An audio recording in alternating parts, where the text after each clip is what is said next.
Nakikita mo ba to, be?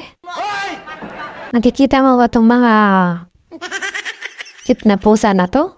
Hayaan, be, kakapanganak lang yan, ha? Itigan mo, be, titigan mo. At luna lang talaga natira.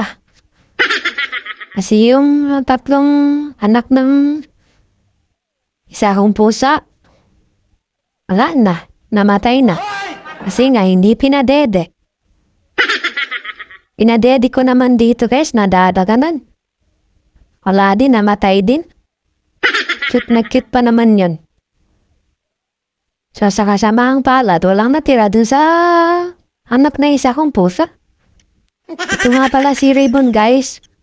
Buti pa to, inaalagaan niya yung anak niya. Pero yung isa kong pusa, umiri lang. Wala na. Inabayaan na yung mga anak niya. Parang tumahay lang kung saan-saan. Doon na ako nakakita ng pusa na hindi pinapadede niya yung anak niya. Hindi katulad nito, mahalaga sa anak. Ayan, mataba yung anak nito, guys. Ang binabanggit ko pala yung isang pusa ko, guys, ay si Mekos. Ito pa nga pala si Ribbon. Buti na lang itong pusa na to. Ang unang mag-alaga sa kanyang anak. Ikatulad nung isa. Ayan, 3 na lang talaga natira. Sana yung walang mamatay dyan kasi super cute nila, guys. Napaka-cute naman talaga. Sa mega love nga, mega love. Shoutout nga pala dito sa mga nag-aalaga ng morning.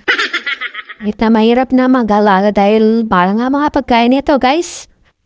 1 kilong cuties ay 125. Saka yung urinary, 180. So, magkano na yun? Yung pagkain ng tao. 1 kilong bigas, 60. Magandang bigas na yan. Ito, grabe kamahal ang mga pagkain nila.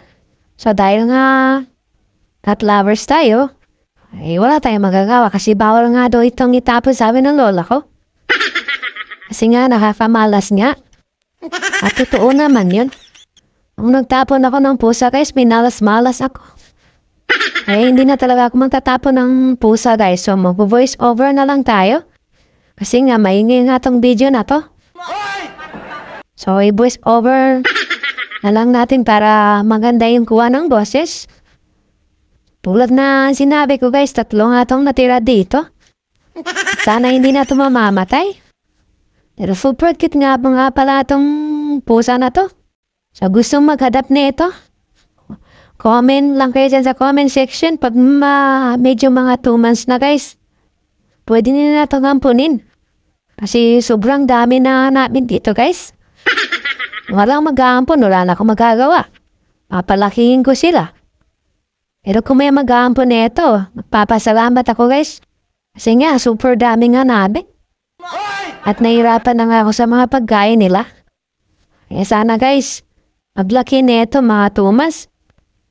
Mag-comment naman kayo sa comment section at papadala ko sa inyo to. Pag hindi na magdede sa kanyang ina.